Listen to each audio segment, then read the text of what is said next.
غلط ہے، یہ چورن بیچ رہا ہے، منجن بیچ رہا ہے، اس کو بھی کچھ نہیں پتا، مجھے کیا ہے. اور کمال کی بات یہ کہ جو فقہا کی طرف لا رہا ہے اس کو فرقہ پرست کہہ دیا. میں اگر کہتا ہوں ابو حنیفہ کو فالو کرو کیونکہ بر صغیر میں جب سے اسلام آیا انہی کو فالو کیا جا رہا ہے تاکہ فرقواریت نہ پھیلے، کسی ایک کو تو فالو کرنا ہے نا قرآن و حدیث کی تشریح میں، قرآن و حدیث میں نہیں. قرآن و حدیث میں تو نبی کو فالو کرنا ہے، لیکن جب تشریح میں اختلاف ہوگا تو پھر کسی ایک مجتہد کو تو فالو کرنا ہے نا آپ نے. اس تشریح میں ہم آج کے پروفیسروں کی تشریح مانیں یا ان کی مانیں؟ تشریح کی بات ہو رہی ہے. قرآن و سنت کے دو مطلب ہیں، تو ہم کون سا والا مطلب لیں؟ اس کی بات ہو رہی ہے. تو اب پوری جب سے اسلام آیا بھائی فقہ حنفی آیا ہے، کوئی ڈیڑھ ان کی دوسری مسجد ہم کیوں بنائے یہاں پہ؟ لیکن اگر کوئی دوسرے فقہ کا ہے تو وہ بھی ہمارے لیے قابل احترام ہے. کوئی شافعی ہے، میں تو 20-30 سال میرے شافعیوں میں گزرے ہیں، یہ بھی ٹھیک ہے یار. یہ فرقہ پرستی نہیں ہے، لیکن اس کو کیا کہیں گے؟ فرقہ پرستی. اور جو ہر آدمی تھوڑے دن میں اٹھ کے ایک نیا فرقہ لانچ کر رہا ہے اس پہ لیبل لگائے گا صرف قرآن و حدیث، باقی کوئی نعرہ میں نہیں لگاتا. اور ان میں سے ہر آدمی کا یہ نعرہ ہوگا اور ہر ایک کی رائے دوسرے سے مختلف. آپ پنجاب جاؤ، قرآن و حدیث کا لیبل لگانے والوں میں 20-30 فرقے ملیں گے آپ کو. لیبل سب نے کیا لگائے ہوئے ہیں؟ وہ الگ مسئلہ بیان کر رہا ہے، اس کی تشریح الگ ہے، اس کی تشریح الگ ہے، اس کی تشریح الگ ہے، اس کی تشریح الگ ہے، اس کے طلاق کے مسئلے. طلاقوں میں اتنے اختلاف ہے نا. آپ اگر 3 طلاقیں دیتے ہو، حنفی کے پاس جاؤ گے وہ تمام ائمہ متفق ہیں کہ بھئی 3 کتنی ہوتی ہیں؟ 3. امام شافعی سے پوچھو گے ان کی قرآن و حدیث کی تحقیق 3 کتنی ہوتی ہیں؟ 3 ہوتی ہیں. امام مالک سے پوچھو گے ان کی قرآن و حدیث کی تحقیق 3 کتنی ہوتی ہیں؟ 3 ہوتی ہیں. امام مالک سے پوچھو گے ان کی جو جتنے بھی فقہا شاگرد سب کہتے ہیں 3 کتنی ہوتی ہیں؟ 3. آپ ان چاروں مکاتب فکر سے ہٹ کے دیکھو، ادھر آپ جاؤ گے نا وہ کہے گا 3 ہوتی ہیں. اہل حدیثوں میں ایسے ہیں جو آپ کو کہیں گے 3 کتنی ہوتی ہیں اکٹھی؟ 3. یہ والے اہل حدیث کے پاس جاؤ گے یہ کہے گا 3 1 ہوتی ہے. یہ والے کے پاس جاؤ گے وہ کہے گا 1 بھی نہیں ہوتی اگر پہلی دے کے رجوع نہیں کیا. یہ والے کے پاس جاؤ گے وہ کہے گا اگر حالت حیض میں دی ہے تو پھر اس میں بھی 2 رائے ہیں کہ وہ 1 بھی نہیں ہوئی ہے، دوسرا کہے گا نہیں 1 تو ہو گئی ہے. یہ والے کے پاس جاؤ گے وہ کہے گا اگر پاکی کے ایام میں ہم بستری کر کے دی ہے تو 1 بھی نہیں ہوئی ہے، ہم بستری کیے بغیر دی ہے تو پھر ہو گئی ہیں. اتنی آرا ملیں گی، اتنی آرا. اور ہر آدمی کہے گا میں صرف قرآن و حدیث کے مطابق فتویٰ دیتا ہوں، میں نہیں مانتا ابو حنیفہ کیا کہتے ہیں، شافعی کیا کہتے ہیں. نہیں یاری میرا خیال ہے بات سمجھ. تو میرے بھائی اس سے فرقہ واریت کم نہیں ہو رہی، فرقہ واریت معذرت کے ساتھ بڑھ رہی. میرے پاس بچپن میں ایک صاحب آئے، مجھے کہنے لگے کہ کیا 4 مکاتب فکر بنائے ہوئے حنفی مالکی شافعی. ہم نے کہا ہم نے نہیں بنائے، تو قدرت کی طرف سے بن گئے، ٹھیک ہے نا. یہ بڑے بڑے محقق تھے، انہوں نے ریسرچ کی تو امت نے انہی کی ریسرچ کو مان لیا، اور 5 بھی کوئی ریسرچ چلی نہیں تو بس پوری امت کس پہ جمع ہو گئی؟ اسی پہ. اب مزید کوئی 5واں نہ بناؤ، انہی کو چلنے دو. انہوں نے کہا نہیں یہ اتحاد نہیں ہے، یہ اختلاف ہے، ایک حنفی ایک شافعی ایک مالکی، ہم یہ اختلاف ہم نہیں مانتے. میں نے کہا پھر آپ اس کو کیسے ختم کرنا چاہتے ہیں؟ کہتے ہیں ہم کہتے ہیں قرآن و حدیث پہ آ جاؤ. کس پہ آ جاؤ؟ چھوڑو ابو حنیفہ نے کیا کہا، شافعی نے، قرآن و حدیث پہ آ جاؤ. میں نے کہا چلو بہت بہترین بات کی آپ نے. میں نے کہا ہم جب قرآن و حدیث پہ آئیں گے تو کیا اس کی تشریح میں اختلاف نہیں ہوگا؟ یہاں وہ ماتھا اس کا ٹھنکا، کیونکہ وہ یہ نہیں کہہ سکتا تھا کہ نہیں ہوگا، کیونکہ ہے میں تو پریکٹیکلی دکھاتا. تو اس نے کہا کہ اختلاف تو ہوگا مگر یہ والا اختلاف کم ہو جائے گا، 4 کم از کم سمٹنا شروع ہو جائیں گے. میں نے کہا آپ یہ مانتے ہو کہ ان چاروں مجتہدین نے قرآن و حدیث کو جانتے بھی تھے اور میرے اور آپ سے زیادہ سمجھتے بھی تھے؟ انہوں نے کہا بالکل. میں نے کہا انہوں نے جب قرآن و حدیث پہ ریسرچ کی ہے ان کے تو 4 فرقے بن گئے جس کو آپ فرقہ کہہ رہے ہو، اور 1 ارب 22 کروڑ مسلمان جب ڈائریکٹ ریسرچ کریں گے تو یہ 4 سمٹ کے 1 نہیں بنیں گے، 1 ارب 22 کروڑ فرقے بنیں گے. سمجھ میں آ رہی ہے بات کہ نہیں آ رہی؟ یہ 4 سمٹ کے 1 نہیں ہونے والے، 1 ارب 22 کروڑ 1 ارب 22 کروڑ مسلمان اگر ہیں تو اتنے. میرے جب سے لوگوں نے بیان سن رہے ہیں نا 4 شادیوں اور بچے پیدا کرنے والے، اب 2 ارب ہو چکے ہوں گے. یہ 1 ارب 22 کروڑ اس وقت تھے جب ہمارا 4 شادیوں والا بیان مارکیٹ میں لانچ نہیں ہوا تھا. اب جب سے یہ بیان پھیلا ہے تو اب 1 ارب 22 کروڑ. اب تو یونائٹڈ نیشن گنتے گنتے تھک گئی ہے یار، گنتی مکمل ہونے سے پہلے 10-20 کروڑ اور آ جاتے ہیں مارکیٹ میں. اسپیڈ بڑھ گئی نا مسلمانوں کی. تو یہ خیر ایک مزاح ہے، اس کو سیریس نہ لیں، ٹھیک ہے نا. تو اور ابھی اور بڑھے گی اسپیڈ جی اچھا خیر. تو اب اتنے فرقے، اور آپ دیکھ لو ان اسکالرس کے حالات دیکھ لو یار. تو یہ بھی ایک طریقہ ہے اسلام سے ہٹانے کا کہ میں جو کہہ رہا ہوں قرآن و حدیث وہ ٹھیک ہے. بھائی ہر چیز کا ایک پراپر علم ہوتا ہے، اس پروسیس سے گزرے بغیر کوئی بھی اس میں ایکسپرٹ نہیں ہوتا. لہذا آپ کو دین علماء ہی سے سیکھنا پڑے گا. اور جو پہلے کے علماء تھے وہ زیادہ قابل تھے، بعد والے پہلے علماء کو فالو کریں گے تو قرآن و حدیث پہ چلیں گے، نئی چیز مارکیٹ میں لائیں گے تو قرآن و حدیث پہ نہیں چلیں گے. میں بڑا مشہور ہوں لوگوں میں کہ فرقہ پرست آدمی ہے، مقلد ہے. میں لوگوں سے کہتا ہوں شکر کرو میں ایک فقہ کو فالو کرتا ہوں. اگر میں فالو نہ کر رہا ہوتا نا تو میں اپنا نیا فرقہ اب تک مارکیٹ میں لا چکا ہوتا. میں پابند ہوں ایک فرقہ کو فالو کر. میری اگر تشریح میں دماغ میں کچھ آتی بھی ہے میں وہ نہیں بتاؤں گا لوگوں کو. میں کہوں گا یار امت نے جو سمجھا ہے میں وہی بتاؤں گا لوگوں کو. اپنی تو ریسرچ ہم لاتے ہی نہیں مارکیٹ میں, کیونکہ محققین ہم سے بڑے بڑے پیدا ہو کے جا چکے ہیں, انہی کی تحقیق رکھتے ہیں. اب جو اپنی تحقیق لا رہا ہے وہ فرقہ پرست ہے, جو آپ کو اسلاف کی طرف لے کے جا رہے ہیں وہ فرقہ پرست نہیں ہے. دوسرا, آپ کہہ سکتے ہو حنفی ہے نا اس لیے فرقہ پرست ہے. فرقہ پرست میں جب ہوتا ہے جب میں شافعی کو غلط کہتا, میں مالکی کو غلط کہتا, میں کہتا ہوں وہ بھی صحیح ہے. وہ فرقہ پرست ہے جو کہہ رہا ہے میں ٹھیک ہوں باقی سارے کیا ہیں, غلط ہیں, وہ نفرتیں پھیلا رہا ہے. تو یہ بھی ایک لیبل ہے قرآن و حدیث. قرآن و حدیث ٹھیک ہے مانتا ہوں علماء میں غلط بھی ہیں, 2 نمبر بھی ہیں, فرقہ پرست بھی ہیں, لیکن میرے بھائی ایسے تو ہر چیز میں 2 قسم کے. میڈیکل سائنس ڈاکٹر کی فیلڈ ہے, اس میں 2 نمبر بھی ہیں اور 1 نمبر. 2 نمبر کی وجہ سے آپ کو اب میں خود کتابیں پڑھ کے تحقیق کروں گا کہ گردے سے پتھری کیسے نکالنی ہے. اور بھائی جب ڈاکٹر ہے نا تو ڈاکٹر ہی کا کام ہے. اگر 2 نمبر ڈاکٹر ہے تو 1 نمبر کے پاس چلا جا. کیا خیال ہے؟ ایسا تو نہیں ہوتا نا کہ سارے ڈاکٹر ہی غلط ہو جائیں. اگر حکیم 2 نمبر ہے تو 1 نمبر بھی ہے. یونیورسٹیوں میں آپ کا تعلق ٹیچنگ سے ہے, اکثر لوگ یہاں پہ بیٹھے ہیں تو پروفیسروں میں کچھ دیانتدار بھی ہوتے ہیں اور 2 نمبر بھی ہوتے ہیں. ہمارے اسکول میں ایک ٹیچر تھے, فزکس پڑھاتے تھے بڑی دیانتداری کے ساتھ. سب طلبہ کہتے تھے یار یہ بہت نیک ٹیچر ہیں, بہت محنت سے پڑھاتے, مطالعہ کر کے آتے تھے, بڑی انہوں نے پورا سبق تیار کیا ہوا تھا. ایک ٹیچر ایسے تھے بالکل بھی نہیں پڑھاتے تھے, آ کے نا ٹانگ پہ ٹانگ رکھ کے کرسی پہ ایسے بیٹھ جاتے, گپے ماری ادھر ادھر کی. جب 2 مہینے کی چھٹیاں ہونے والی ہوتی تو کہتے کتاب نا یہاں سے لے کے یہاں تک لکھ کے لے آنا, ٹھیک ہے نا, اور میں نے یہاں تک پڑھا دیا. یہ 2 نمبر ہی ہوئی نا. اب میں کہوں چونکہ یہ 2 نمبر ٹیچر بھی اسکول میں ہیں, لہذا میں ٹیچر سے تو اب پڑھوں گا ہی نہیں. یہ ٹیچر چونکہ 2 نمبر ہوتے ہیں, میں ٹیچر سے نہیں پڑھوں گا. میں ایسا کروں گا کہ میں فزکس کی کتاب بس گھر میں لے کے بیٹھ جاؤں گا, تو دنیا کہے گی یہ ادارے بلا وجہ فالتو بنے ہیں. ٹیچر کو بلا وجہ کا خرچہ گورنمنٹ اٹھاتی ہے یا پرائیویٹ اسکول اٹھاتے ہیں, اس لیے اٹھاتے ہیں نا کہ کتاب کے لیے ٹیچر کی مدد چاہیے. تو اگر یہ 2 نمبر ہے تو بھائی وہ والا 1 نمبر بھی تو ہے نا. تو اس کتاب کے لیے بھی کوئی اچھا ٹیچر تلاش کر لو. اسکول اچھا نہیں ہے دوسرا اسکول تلاش کر لو. تو یہ بھی آج کل کے ایک اسکالرز آ رہے ہیں مارکیٹ میں, جو میں کہہ رہا ہوں وہ صحیح ہے باقی سب کیا ہے غلط. جب ان کو کہا جائے کہ وہ اتنا بڑا آدمی کیسے غلط کہہ سکتا ہے, تو بڑے چھوٹے کی بات نہیں ہے بھائی, دلیل کو دیکھو. بھائی غامدی صاحب سے کسی نے سوال پوچھا کہ آپ کہتے ہو کہ شادی شدہ عورت کو اسلام میں رجم نہیں کیا جائے گا اگر وہ زنا کرتی ہے, تو یہ تو چاروں بڑے بڑے ائمہ متفق ہیں کہ شادی شدہ عورت اگر زنا کرتی ہے یا مرد زنا کرتا ہے اسلام میں اس کی سزا کیا ہے, رجم ہے نا. یہ تو چاروں ائمہ کا سارے صحابہ اس پہ متفق ہیں, کسی ایک کا بھی اختلاف نہیں ہے. تو غامدی صاحب نے جواب دیا کہ میں دلیل کو مانتا ہوں, میں کسی اسکالر کی بات نہیں سن. اصل میں یہاں بھی جواب گھما دیا ہے. اس خاتون کا سوال یہ نہیں تھا کہ آپ دلیل کو مانتے ہیں یا کیا کرتے ہیں, یہ اصل یہ تھا کہ جو دلیل آپ کی سمجھ میں آ رہی ہے یہ ان اتنے بڑے بڑے اسکالرز کی سمجھ میں کیوں نہیں آئی. اس کا جواب یہ ہونا چاہیے تھا کہ وہ سارے بے وقوف ہیں, میں کیا ہوں عقل مند ہوں. اب یہ جواب مارکیٹ میں چلتا نہیں ہے. غامدی صاحب نے جواب گھما دیا, اور اکثر محترم اسی طرح جواب گھما رہے ہوتے ہیں باتوں میں. انہوں نے جواب گھما دیا کہ میں دلیل کو مانتا ہوں. لوگوں میں کلیپنگ ہو گئی, بھائی دلیل تو یہ, باقی یہ نہیں دیکھتے کہ کس نے کیا کہا, ٹھیک ہے نا. تو اصل سوال یہ ہے, آج کے اسکالر جو آپ کو اسلاف سے ہٹا رہے ہیں, نام ایسے خاندانی رکھے ہوئے, جو اسلاف سے ہٹائے گا وہ اپنا نام سلفی رکھ لے گا. اسلاف سارے 3 طلاق کو 3 کہتے تھے, سلفی سارے 3 طلاق کو 1 کہتے ہیں. کوئی ایک اسلاف میں مجھے صحابی تابعین دکھا دو کسی سند کے ساتھ جس میں 3 طلاق کو 1 کہا ہو کسی نے رخصتی کے بعد, کہیں بھی نہیں ہے.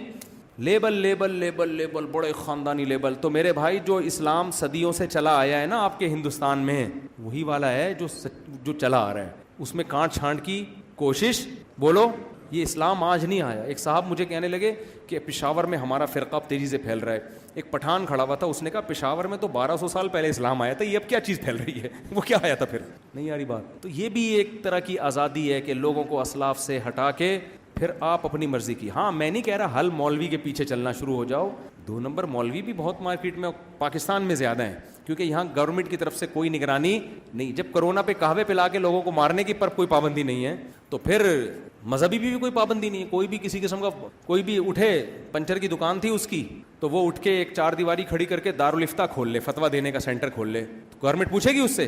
لوگوں کو طلاق کے وراثت کے فتوے دینا شروع کر دے لکھ کے اسٹیمپ لگا کے, تو گورنمنٹ تھوڑی پوچھتی ہے. سعودیہ میں پوچھتی ہے, UAE میں پوچھتی ہے, مسقط میں پوچھے گی.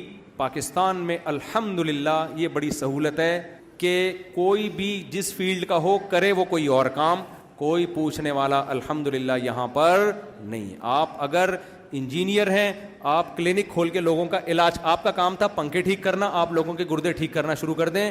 گورنمنٹ کی طرف سے کوئی پابندی عملی طور پر, ویسے تو لاء میں ہے لیکن عملی طور پر کوئی پابندی نہیں ہے. سمجھتے ہو کہ نہیں سمجھتے؟ تو آپ بھی ایسا کریں کہ کوئی بھی ہو پیاز ٹماٹر والا, وہ دارالفتہ کھول لیتا ہے, فتوے دینا شروع کر دیتا ہے. تو یہ حساب کتاب ہے. اس لیے میرے بھائی جو چلا آ رہا ہے نا صدیوں سے, جو مدارس ہیں صدیوں سے چلے آ رہے ہیں, انہی مدرسوں سے پوچھا کرو اسلامک لاء ہے کیا, کیا حلال ہے اسلام میں, کیا حرام ہے. ادھر ادھر دائیں بائیں جانے کی کوشش مت کرو. یہ پوری بحث تھی جو میں نے کی, وقت تھوڑا زیادہ ہو گیا. اللہ تعالی ہمیں سمجھنے کی, عمل کی توفیق عطا فرمائے. تو یہ لبرلزم کی مختلف قسم کی شکلیں مارکیٹ میں پائی جانی تھی, جن پر میں نے تھوڑا سا روشنی ڈالنے کی کوشش کی ہے. کسی کے ذہن میں کوئی سوال ہو, 5 منٹ ہے, بلا تکلف آپ پوچھیں, اس کے بعد پھر ہم انشاءاللہ. ہاں کہہ رہے ہیں اللہ نے قرآن میں کہا ہے کہ ہم نے انہیں سوچنے کے لیے دل دیا. تو سوچتا تو انسان دماغ سے, دل سے تھوڑی سوچتا ہے. دیکھو قرآن سائنس کی کتاب نہیں ہے, قرآن بلاغت کی کتاب ہے. قرآن میں انہی عام محاوروں میں بات کی گئی ہے جو انسانوں کے محاورے ہیں. اگر قرآن اتنی ریئلٹی بیان کرتا نا تو اس میں اٹریکشن بالکل ختم. مثال کے طور پر ایک مجنوں ہے, وہ لیلا سے کہتا ہے میں نے تمہیں دل دے دیا, یہی کہے گا نا, میرے دل میں تم ہی سما گئی ہو. لیکن یہ مجنون سائنسدان بن گیا, یونیورسٹی سے پڑھ کر آیا, اس کو پتہ ہے انسان دماغ سے سوچتا ہے, دل سے نہیں سوچتا. اب یہ لیلا سے کہہ رہا ہے میں نے تمہیں آج کے بعد اپنا دماغ دے دیا. لیلا کہے گی تو جا کے کسی یونیورسٹی میں لیکچر دے, صحیح ہے نا, تو سوسائٹی میں چلنے کے قابل بولو نہیں. تو جب کلام کیا جاتا ہے تو کلام ان محاوروں میں کیا جاتا ہے جو اس انداز سے کیا جاتا ہے جو پبلک کی زبان ہے. میں اکثر کہتا ہوں نا یہ چیز مارکیٹ سے شارٹ, مارکیٹ یہ پبلک کی زبان ہے نا, مارکیٹ صحیح سے سمجھ میں آ جاتی ہے. تو کلام لوگوں سے جب کیا جاتا ہے تو پبلک کی زبان میں کیا جاتا ہے. تو قرآن دل کی طرف نسبت کرتا ہے, کیونکہ عام محاوروں میں ہم سوچنے اور محبت کرنے کی نسبت کس کی طرف کرتے ہیں, دل کی طرف کرتے ہیں. تو اس لیے قرآن نے اس ماحول کا خیال کیا ہے. دوسری بات یہ کہ یہ ایک سائنسی حقیقت ہے, ایسا بھی نہیں ہے کہ دل کا کوئی سوچنے سے تعلق ہی نہیں ہے. اس پہ پوری ریسرچ ہے کہ دل اور دماغ کا آپس میں بہت گہرا رشتہ ہے. وہ کیا ہے, وہ ایک پھر بہت لمبا جواب ہو جائے گا. آپ جب بھی دماغ سے کوئی چیز سوچتے ہیں, خاص طور پہ محبت یا خوف, تو اس کا سب سے پہلا اثر کیا کہاں ہوتا ہے, دل پہ ہوتا ہے. سب سے پہلا دل کی دھڑکنیں تیز ہو جاتی ہیں. اسی وجہ سے کلام میں نسبت دل کی طرف کی جاتی ہے, کیونکہ دل کی دھڑکن ہی نہیں ہو رہی تو اس دماغ کے سوچنے کا کوئی فائدہ نہیں ہوتا. پھر اس کی مثال ایسے ہے, قرآن کہتا ہے آنکھیں روتی ہیں, حالانکہ سائنس کہتی ہے آنکھ نہیں روتی, روتا دماغ ہے. لیکن آنکھ پہ اس کے سب سے پہلے اثرات آتے ہیں. اس لیے نسبت کس کی طرف کی جاتی ہے, بولو نا, آنکھ کی. اب کوئی سائنسدان آ کے کہہ رہے ہیں آنکھیں رو رہی ہیں, آپ کو یار تم تو سائنس پڑھی ہوئی ہے, تم کیسی جہالت کی باتیں کر رہے ہو, روتا تو دماغ ہے, آنکھ تھوڑی روتی ہے. وہ کہے گا ابے تو میرے کو سائنس نہیں پڑھا. صحیح ہے نا. جب انسان روتا ہے تو دماغ روتا ہے, تو آثار کہاں آتے ہیں. ہم کہتے ہیں اس کی آنکھیں سو رہی ہیں, آنکھیں نہیں سوتی, دماغ سوتا ہے. دماغ کے سونے کا سب سے پہلا اثر آتا کس پر ہے, آنکھ پر. تو اسی طرح خوب یاد رکھو, جب انسان عقل سے سوچتا ہے, خوف دل میں کرتا ہے یا محبت کرتا ہے, اس کا سب سے پہلا اثر کہاں آتا ہے, دل کے اوپر. اس لیے قرآن نسبت کس کی طرف کرتا ہے, دل کی طرف. یہی بلاغت ہے. اگر دماغ کی طرف نسبت کرتا تو بلاغت نہ رہتی اس میں. سمجھتے ہیں کہ نہیں سمجھتے؟ آگے چلو بھائی. میرے بھائی مرد کراچی میں ہیں اور عورت کسی دوسرے شہر میں, دونوں نکاح کرنا چاہتے ہیں. اگر اور ٹیلی فون پر آپ کو اپنا وکیل بنا دے تو نکاح ہو سکتا ہے؟ جی ہو سکتا ہے. آپ کو سے مراد کسی کو؟ جی ہاں. دیکھیں کراچی کے اندر جب تک گھومتا رہے گا مسافر نہیں کہلائے گا. انسان جس شہر میں اس کے بیوی بچے ہوں شادی کے بعد, اور شادی سے پہلے جس شہر میں ماں باپ ہوں یا اس کا اپنا گھر سامان وغیرہ پڑا ہو, تو وہ اس کا اصل شہر کہلاتا ہے. اور جب شادی ہو جاتی ہے تو جس شہر میں آپ کے بیوی بچے رہتے ہیں وہ شہر آپ کا اپنا شہر کہلاتا ہے. تو اس شہر میں آپ کتنا بھی لمبا سفر کر لیں گے شرعی مسافر نہیں بنتے. اس شہر سے باہر جب آپ 78 کلومیٹر کے ارادے سے نکلتے ہیں تو 78 کلومیٹر تک نہ بھی پہنچیں, شہر کی حدود کو کراس کرتے ہی آپ مسافر بن جاتے ہیں. سمجھ رہے کہ نہیں سمجھ رہے؟ شہر کی حدود کو جب آپ کراس کریں گے تو مسافر بن جائیں گے. تو نوری آباد کراچی سے میرا خیال ہے 78 کلومیٹر پر ہے نا, زیادہ ہے. تو نوری آباد جانے کا ارادہ ہو تو کراچی کے ٹول پلازا سے باہر نکلتے ہی آپ مسافر ہیں. جب تک شہر کے اندر ہوں مسافر نہیں ہوتے, خوب سمجھ لیں. دوسری شادی میں بیوی کی اجازت, حضرت کا جذبہ دیکھیں ماشاء اللہ. حضرت نہیں, بیوی کی اجازت ضروری نہیں ہے, عدل ضروری ہے. دونوں کے حقوق ادا کرے, الگ الگ گھر میں رکھے, ایک ہی گھر میں نہ ٹھونسے. اجازت ضروری نہیں. بہت سے لوگ مجھے کہتے ہیں کاش آپ 20 سال پہلے ملتے. آگے چلیں جی. اور کوئی؟ اچھا چلیں خیر. مجھے اس حدیث کی تحقیق نہیں ہے اس وقت ذہن میں, میرے علم میں نہیں ہے, تحقیق نہیں ہے تو بغیر تحقیق میں بتا نہیں سکتا. ہاں یہ بڑوں سے بدگمان کرنے کے لیے نا, بالکل جی جی بالکل ایسا ہی ہے. جو آپ کے بڑے ہیں نا ان کو برا بھلا کہنا, اس سے بڑوں کا تو احترام ہے نا. تو جو کچھ آپ ہیں ان بڑوں کی تربیت کی وجہ سے ہیں. اور کوئی سوال؟ جی حضرت. ہاں مضاربہ ٹھیک ہے, ہاں جائز ہے مضاربہ, اگر وہ کر رہے ہوں سچی مچی کا مضاربہ ہی ہو. بس یہ شرعی ایڈوائزر ہوتا ہے ہر اسلامک بینک میں, تو وہ ذمہ دار ہوتا ہے. جو آج کل تو اسٹیٹ بینک خود نگرانی کرتا ہے کہ جو اسلامک بینک ہیں وہ اسلامی طرز پہ ہی چل رہے ہیں کہ نہیں چل رہے, یہ قانون کا حصہ بنا دیا ہے اس کو, تو اس لیے جائز ہے. ہاں جائز ہے, جائز ہے. تکافل میں ہمیں اطمینان نہیں ہے, یہ اختلافی مسئلہ ہے. دارالعلوم کرنگی کے علماء جائز کہتے ہیں, ہمیں ابھی تک اس کے اوپر جب اس طرح علماء میں اختلاف آ جائے تو پھر اس میں ایک اصول یہ ہے کہ احتیاط یہ ہے کہ چھوڑ دو, گنجائش یہ ہے کہ کر لو, وہ تو جائز ہے. کیا پوچھ رہے ہیں؟ آ جائیں آ جائیں آ جائیں. قومی بچت حرام ہے حضرت, خالص سود ہے وہ تو. جی جی نہیں یہ جائز نہیں ہے, کھولنا پڑے گا اس کو تخنے. جی جی جی ہاں یہ کتنی پیاری بات کی انہوں نے کہا. آپ نے 3 طلاق کی بات کی, میں نے تو سورہ طلاق خود پڑھی ہے. اس میں قرآن میں اللہ کہہ رہے ہیں 3 طہروں میں طلاق دو, 3 مہینے میں طلاق دو, اور اس دوران بیوی کو گھر سے نہ نکالو. آپ نے سورہ طلاق کی آیتیں پڑھی نا, انہی آیتوں سے پتہ چل رہا ہے اکٹھی 3 ہوتی ہیں. قرآن کہہ رہا ہے یا ایھا النبی اذا طلقتم النساء, جب تم عورتوں کو طلاق دو, فطلقوہن لعدتہن, عدت کے اوقات میں تقسیم کر کے دو, الگ الگ مہینوں میں دو, اکٹھی مت دو. ٹھیک ہے نا. آگے قرآن کیا کہہ رہا ہے, لا تدری لعل اللہ یحدث بعد ذلک امرا, تمہیں کیا پتا اللہ ہو سکتا ہے جوڑ کی کوئی صورت پیدا کر دے. تو یہ قرآن بتا رہا ہے کہ ہم 3 مہینوں میں تقسیم کرنے کا حکم اس لیے دے رہے تاکہ جوڑ کی صورت رہے. اکٹھی دے دی تو جوڑ ہو نہیں سکتا. تو یہ تو اس سے صاف پتہ, اس میں طلاق کا صحیح طریقہ بتایا گیا ہے. تو اس کے تو ہم بھی قائل ہیں کہ اکٹھی دینا جائز نہیں ہے, تو صحیح طریقہ بتایا اسی تو لیے ہے نا کہ اکٹھی دینے غلط طریقے میں سائیڈ افیکٹ زیادہ ہیں.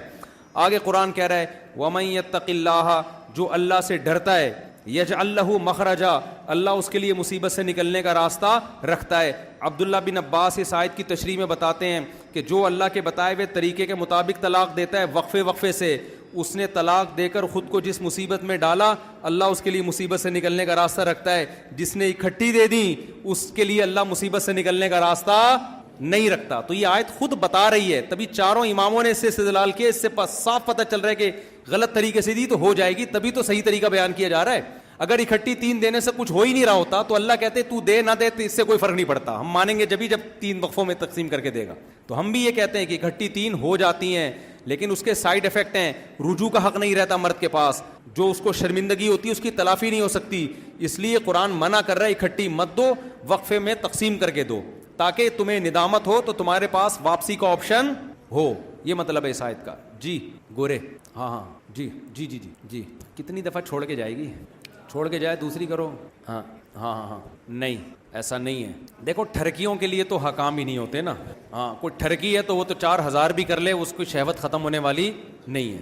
لیکن ایک آپ کی باڈی کی نیڈ ہے. دیکھو ایک آدمی کو بھوک لگ رہی ہے 2 روٹیوں کی, لگی 2 روٹی کی بھوک رہی ہے, اس کا 1 روٹی میں پیٹ نہیں بھرے گا, 1 روٹی کے بعد دوسروں کی روٹیاں دیکھے گا. لیکن 2 روٹی کھائے گا تو اب دوسرا فری میں بھی اس کو روٹی دے گا, وہ نہیں کھائے گا. یار میں جیسے نارمل لوگ ہوتے ہیں, لیکن جو بھوکے ہوتے ہیں, ہوس کے مریض ہوتے ہیں, وہ بکریوں کی طرح سارا دن جگالی کرتے رہتے ہیں بیٹھ کے. ادھر سے ایک پکوڑا افطاری میں دیکھا نا, ایک اپنی پلیٹ کے پکوڑے ختم, سموسے ختم, کھا گیا دہی بڑے بھی, وہاں سے ہاتھ کھینچ کے نا گھنا بن کے ایک پکوڑا وہاں سے کھینچ رہا ہے. تو ایسے جو ہوس کے مریض ہیں ان کا دنیا میں کوئی علاج نہیں ہے. تو اسلام نے ہوس کے مریضوں کے لیے نہیں زیادہ شادیوں کا, وہ تو رکیں گے ہی نہیں.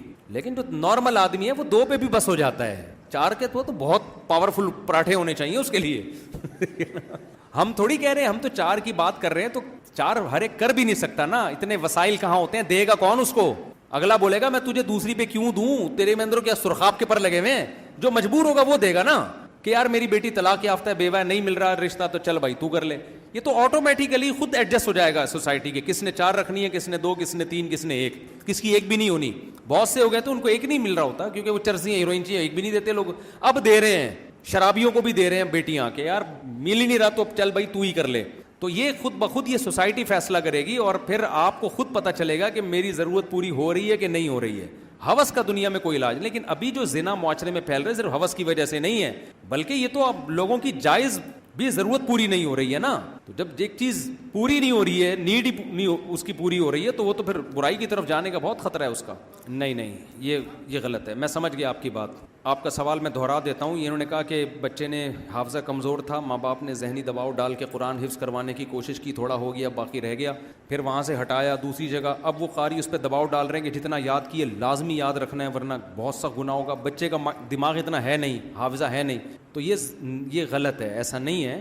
یہ جو حدیث میں آتا ہے جو حفظ کر کے بھول جائے اس پہ جو وعید ہے, تو اس میں صحیح جو رائے فقہا کی ہے وہ یہ ہے کہ اتنا بھول جائے کہ دیکھ کے بھی نہ پڑھ سکے. پہلے زمانے میں یہ کتابت عام نہیں تھی, ہر آدمی کتابت نہیں جانتا تھا, دیکھ کے پڑھنا ہر ایک نہیں. بعض لوگ پڑھنا سیکھے تو بھول جانے کا خطرہ تھا.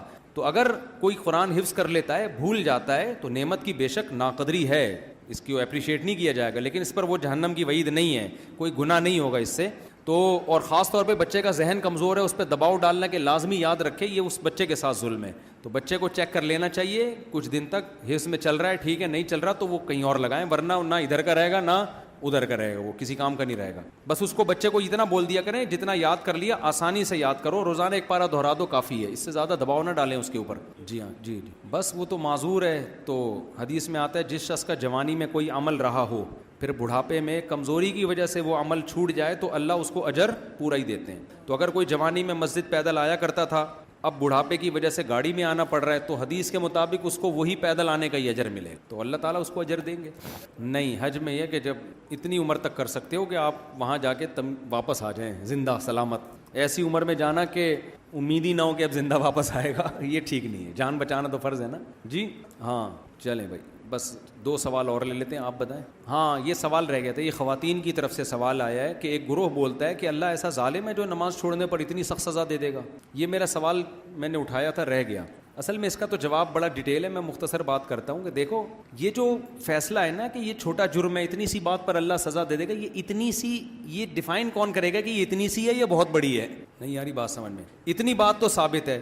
قرآن کہتا ہے ان تجتنبوا کبائر ما تنہون عنہ نکفر عنکم سیئاتکم, اگر تم بڑے بڑے جرائم سے بچو گے تو ہم چھوٹی چھوٹی باتوں پہ تم کو سزا نہیں دیں گے. اس سے پتہ چلا کہ اللہ یہ بات مانتا ہے کہ میں چھوٹی چھوٹی باتوں پہ جہنم میں نہیں ڈالتا. تو یہ جو ملحد لوگ کہتے ہیں کہ خدا وہ کیسا خدا ہے جو چھوٹی چھوٹی باتوں پہ جہنم میں ڈال دے, اتنی بات اللہ بھی مانتا ہے, ٹھیک ہے نا, اتنی بات اللہ بھی مانتا ہے کہ میں چھوٹی چھوٹی باتوں پہ لوگوں کو جہنم میں نہیں ڈالوں گا. لیکن اگلے جز میں اللہ اختلاف کرتا ہے کہ یہ بات چھوٹی ہے یا بڑی, یہ میں فیصلہ کروں گا, یہ تم فیصلہ نہیں کرو. کیونکہ اگر ملحدین پر ہم چھوڑ دیں تو یہ تو سارا دن زنا کرتے رہیں, لڑکوں سے بدفعلیاں کرتے رہیں, یہ بھی نجی معاملہ ہے, چھوٹی سی بات ہے, آپ رائے کا اختلاف ہے, آپ کہتے ہو کہ یہ ٹھیک نہیں ہے, ہماری نظر میں یہ کیا ہے, تو یہ چھوٹی ہے یا بڑی ہے. گورا اولڈ ہاؤس میں بوڑھے والدین کو جمع کرا دیتا ہے, اس کو کہتا ہے یہ چھوٹی سی بات ہے, یہ کوئی بڑی بات نہیں ہے, وہاں ان کی زیادہ کیئر ہوگی, گورنمنٹ کے خرچے پہ پلیں گے, ہم نے ایکچولی انہوں نے لائف گزاری ہے. میں اسٹائل بھی گورے کا اس لیے بتا رہا ہوں کہ دلائل بھی گورے کے, اسٹائل بھی گورے کا ہونا چاہیے نا. دلائل گورے کے ہوں, اسٹائل مولوی والا, تو پھر مزہ نہیں آئے گا نا. تھک گئے مجھے لگ رہا ہے آپ لوگ. گورا اس اسٹائل میں کہتا ہے کہ آپ گورے سے پوچھو آپ نے اپنے ابا کو اولڈ ہاؤس میں, ایک تو اتنی مشکل سے تمہارے ابا تھے, تم لوگ کے ابا ہوتے بھی نہیں ہیں بہت سی جگہوں پہ, بھائی تمہیں تو ابا کی زیادہ قدر کرنی چاہیے نا. گوروں کے ہاں دونوں طرح کے لوگ ہوتے ہیں, سنگل مدر والے بھی اور ابا والے بھی, دونوں طرح کے. ان کے یہاں کوئی, ہمارے یہاں بہت بڑا مسئلہ ہے کہ ابا ہی نہیں ہے تمہارے, یار چلو انتقال ہو گیا سمجھ, ابا ہے ہی نہیں, صحیح ہے نا, یہ نہیں ہوتا ہمارے یہاں. تو اب گوروں کے ہاں اتنی مشکل سے تمہارے ابا ہیں تو تمہیں تو ان کے پاؤں چومنے چاہیے, تم نے ابا کو بوڑھے ہو کے اولڈ ہاؤس میں جمع کرا دیا. مجھے پتا ہے سارے گورے یہ کام نہیں کرتے, لیکن جو کرتے ہیں تو ان کو برا بھی نہیں سمجھا جاتا کوئی خاص. ان کی نظر میں یہ ایکچولی یہ کوئی اتنی بڑی بات نہیں ہے, میں نے لائف کو, اب ابا نے لائف کو انجوائے کیا تو اب ہم بھی انجوائے کریں گے, تو ابا. اللہ کی نظر میں یہ چھوٹی چھوٹی باتیں جو قرآن آپ کو کہہ رہا ہے کہ باپ کو گھر میں رکھ کے کڑوی کسیلی برداشت کرو, وہ چیختا چلاتا ہے تو اس کو اف بھی مت کرو, وہ آپ کو یہ اجازت دے گا ابا کو گھر سے ہی نکال دو. تو چھوٹی چھوٹی باتوں پہ اللہ واقعی سزا نہیں دیتا, لیکن اللہ کی نظر میں چھوٹی بات کچھ اور ہے, ہماری نظر میں تو ہم چھوٹی کون سی بات چھوٹی ہے کون سی بڑی ہے یہ کس سے پوچھیں گے. تو اللہ کہتے ہیں نماز قضا کر دینا میری نظر میں چھوٹا جرم بولو نہیں ہے, اکبر الکبائر ہے, شرک کے بعد سب سے بڑا گناہ فرض نماز قضا کرنا ہے. تو اللہ کہتے ہیں یہ میری نظر میں چھوٹا نہیں ہے, تمہاری نظر میں چھوٹا جرم ہوگا. چلیں جی پوچھیں نا. ہاں یار جی ہاں بالکل صحیح کہا. دیکھیں یہ جو کہہ رہے ہیں بہت سے نمازی بھی کرپشن کرتے ہیں, ان کے بلکہ ساتھ دیتے ہیں ان لوگوں کا, حاجی بھی ہیں. اصل بات یہی ہے نا کہ مذہب کو کلچر کے طور پر لیا جا رہا ہے نا. اگر آپ قرآن لیتے ہو تو قرآن نے نماز کی تاکید بھی کی ہے. قرآن نے یہ بھی بتایا کہ اللہ تعالیٰ نے اصحاب مدین کو کرپشن کی بیس پہ پوری بستی کو تباہ کیا ہے. ناپ تول میں گڑبڑ کرتے تھے وہ. قرآن میں درجنوں آیتیں ہیں جس میں اللہ نے ناپ تول میں کمی یا کرپشن کرنے والوں کے لیے بہت شدید وعیدیں سنائی ہیں. تو یہ تو ہمارا المیہ ہے. بلکہ میں ایسے لوگوں کو بھی جانتا ہوں کہ پیسہ چرایا اور اس پیسوں سے عمرہ کرنے گئے ہیں. الحمدللہ ایسے ایسے مارکیٹ میں چیزیں ہمارے یہاں موجود ہیں. اس پر میرا ایک مستقل بیان ہے کہ there are two types of چورز. چوروں کی دو قسمیں ہیں. ایک ڈیسنٹ قسم کے چور ہوتے ہیں, سوٹ ٹائی میں ان کی عزت بھی ہوتی ہے. ایک بیچارہ مسجد سے چپل چرانے والا جو پٹتا ہے, تو چوری کم کی, چوری کا دھبا بھی لگا, چور بھی. اور ایک ہوتا ہے بہن کو وراثت نہیں دے رہا, کروڑوں روپے کا چور ہے یہ, لیکن یہ مسجد میں آئے گا, نماز بھی پڑھے گا, تہجد میں روئے گا بھی. او بھائی تیرا باپ جب مر گیا تو تیرے اوپر لازم تھا کہ 50 لاکھ 1 کروڑ جو بہن کا حصہ دیتا ہے فوراً ہینڈ اوور کر. وہ نہیں کر رہا. تو جو چپل چرانے والا وہ بڑا چور ہے سمجھا جاتا ہے. اس کو کوئی فرق ہی کہتے ہیں کہ نجی معاملہ ہے, آپس کے ہوتا ہے, کہیں فوراً تقسیم ہوتی ہے, کہیں نہیں. یہ تو بڑا چور ہے بھائی, لیکن اس کی بدنامی نہیں ہوتی. تو یہ والی قسم کو قرآن زیادہ ہائی لائٹ کرتا ہے. چپل چور کا مجھے قرآن میں کہیں تذکرہ ابھی تک میری نظر گزرا نہیں ہے. وراثت کا تو قرآن نے تذکرہ کیا جو بہنوں کی وراثت کھاتے ہیں. جی نہیں, میں سمجھ گیا آپ کا سوال. وقت کم ہے, بس سوال مختصر, بس یہ لاسٹ سوال تھا. مزید سوال نہ پوچھیں, دیر بہت ہو رہی ہے ہمارے ساتھیوں کو. اچھا یہ خاتون کا سوال لے لیتے ہیں کیونکہ ان کی طرف سے سوال بہت کم آئے ہیں. ایک سیکنڈ. میرے شوہر بال ملک میں رہتے ہیں اور حرام کھاتے ہیں, بات نہیں مانتے, نہ نماز پڑھتے ہیں, مجھے کیا کرنا چاہیے؟ شوہر باہر ملک میں رہتے ہیں, حرام کھاتے ہیں, پیتے ہیں, بات بھی نہیں مانتے, نہ نماز پڑھتے ہیں, نہ روزہ رکھتے ہیں, کیا کرنا چاہیے؟ دیکھیں ایسی صورت میں اگر آپ, ایک تو ہے مشورہ اور ایک ہے شرعی مسئلہ. مسئلہ تو یہ کہ طلاق مانگنا جائز ہے آپ کے لیے. جب عجیب صحیح میاں ہے, کسی اسلام کے حکم کو فالو نہیں کر رہا, رہتا بھی باہر ہے, آپ کو لے کے بھی نہیں جا رہا باہر, نہ ادھر آ رہا ہے آپ کے پاس لٹکا کے چھوڑا ہوا ہے, تو مسئلے کی روح سے تو طلاق کا مطالبہ کرنا کیا ہے, جائز ہے. مشورہ ہے تو یہ تو جب تک میں پورے, آپ طلاق لے کے پتہ چلا ابھی خرچہ پانی بھیج رہا ہے, اس سے بھی چلی گئیں, بچے باپ سے محروم ہو گئے, تو یہ مشورے میں نہیں دے سکتا. تو مشورہ تو جب تک کسی کے 100% حالات سامنے نہ ہو اس وقت تک مشورہ دیا نہیں جا سکتا. تو اس کے بارے میں نو کمنٹس, ٹھیک ہے نا, میں نہیں کچھ کہہ سکتا. یہ آپ اپنے بھائیوں سے, رشتہ داروں سے پوچھیں پورے حالات ان کے سامنے رکھ کر کہ مجھے ایکشن کیا لینا چاہیے. باقی میں اتنا ضرور کہوں گا کہ شوہر کو سدھار نہیں سکتا. اس زمانے میں شوہر بیوی کو نہیں سدھار سکتا, بیوی شوہر کو نہیں سدھار سکتا. گوگل پہ آپ لکھیں بیوی کو قابو کرنے کا طریقہ, ٹماٹر کی چٹنی بنانے کا طریقہ آپ کو گوگل بتائے گا, دوسری شادی کا طریقہ آپ کو بتا دے گا گوگل, آپ کو پیٹ کم کرنے کا طریقہ, ہر چیز گوگل بتائے گا. آپ گنجے کے سر پہ بال کیسے نکل آئیں یہ بتائے گا گوگل, جو پیدائشی گنجا ہو بتا دے گا گوگل. لیکن آپ لکھو بیوی کیسے قابو میں آئے, گوگل کہے گا بھائی میرے علم میں ایسی بات. تو نہ آج کل بیوی شوہر کے قابو میں, نہ شوہر ہنسی خوشی زندگی اسی طرح ہی گزار رہے ہیں, اسی طرح ہی چلاؤ حساب کتاب. کمپرومائز کا راستہ اختیار کرنا پڑتا ہے, ٹھیک ہے نا, کچھ خامیاں برداشت کرنی پڑتی ہیں, کچھ خوبیاں سامنے. تو شوہر میں اتنی ساری خامیاں ہیں, یہ آپ کے کہنے سے انسان تو نہیں بن سکتا, ٹھیک ہے نا. تو اس کو بس یہ ہے کہ علماء کے بیانات بھیج دیا کریں, بھائی یہ سن لو فلاں حضرت کا کلپ ہے, سن کے ہو سکتا ہے انسان بن جائے وہ. تو باقی کرنا کیا ہے یہ میں مشورہ نہیں دے سکتا اس بارے میں. وقت کافی زیادہ ہو گیا میرا خیال ہے, ہمیں ان کا سوال لے لیتے ہیں. کیا سوال تھا؟ ہاں, ماں کی 6 اولادیں, 4 بیٹیاں 2 بیٹے. ماں نے 4 بیٹیوں کی شادی کر کے دھوم دھام سے جہیز دے کے رخصت کر دیا. اب بولا اب میری وراثت صرف میرے دونوں بیٹوں کو ملے گی, آپ کو میں نے زندگی میں بہت زیادہ دے دیا ہے. خوب سمجھ لو اس کا کوئی اعتبار نہیں ہے. ماں جب مرے گی دنیا سے جائے گی تو دوبارہ بیٹیوں کو وراثت ملے گی. سمجھتے ہیں, جو حق ثابت ہی نہ ہو وہ ایڈوانس میں معاف نہیں ہو سکتا. یہاں تک کہ بیٹیاں اگر قسم اٹھا کے بھی کہہ دیں کہ ہمارا کوئی حصہ نہیں ہے, ہم بھی راضی ہیں, پھر بھی وراثت میں حصہ ان کو ملے گا. وجہ اس کی ہے کہ ایک حق ابھی آیا ہی نہیں ہے نا. میں نے آپ سے موبائل خریدا ہی نہیں, قیمت پہلے معاف کر دی. پہلے میں آپ سے موبائل خریدوں گا, اس کے بعد پھر آپ قیمت معاف کرو گے تو معاف ہوگی, اس سے پہلے معافی نہیں ہوتی. تو وراثت کی ملکیت ٹرانسفر ہوتی ہے میت کے, کسی کے مرنے کے بعد. جب کوئی مرے گا تو پھر اس کی وراثت میں ملکیت آئے گی, جب آئے گی اس کے بعد وہ معاف کریں تو معافی ہے, اس سے پہلے کوئی اعتبار نہیں ہے اس کا. تو نہیں, ان کو دینا پڑے گا, بھائیوں کو حصہ دینا پڑے گا. وہ اگر نہیں دے رہے تو ظلم کر رہے ہیں, وہی چور ہیں پھر وہ. یہ بھائی کسی خاتون کے شوہر کا انتقال ہو گیا, دعا کی درخواست کی, دل سے دعا ہے جی. اچھا شوہر نہیں, تنویر کا انتقال ہو گیا, بھائی تنویر صاحب کا انتقال ہو گیا. یہ تنویر کے نقطوں میں 3 نقطے ڈالے ہوئے ہیں اوپر, تو شوہر لگ رہا ہے مجھے. بہرحال جی تنویر صاحب کا انتقال ہو گیا, دل سے دعا, اللہ تعالیٰ ان کی مغفرت فرمائے, لواحقین کو اللہ صبر کی توفیق عطا فرمائے. اردو کی رائٹنگ کا بیڑا غرق ہو گیا ہے آج کل, اردو کا بھی انتقال ہو گیا ہے. کم از کم لکھا تو میں, نکاح نامے پہ لوگوں نے لکھے ہوئے ہوتے ہیں, اتنی مشکل ہو رہی ہوتی ہے پڑھنا. تو اردو یار انگلش بین الاقوامی زبان ہے, ہم مانتے ہیں اس کی ویلیو بہت ہے, لیکن اتنا تو نہیں نا کہ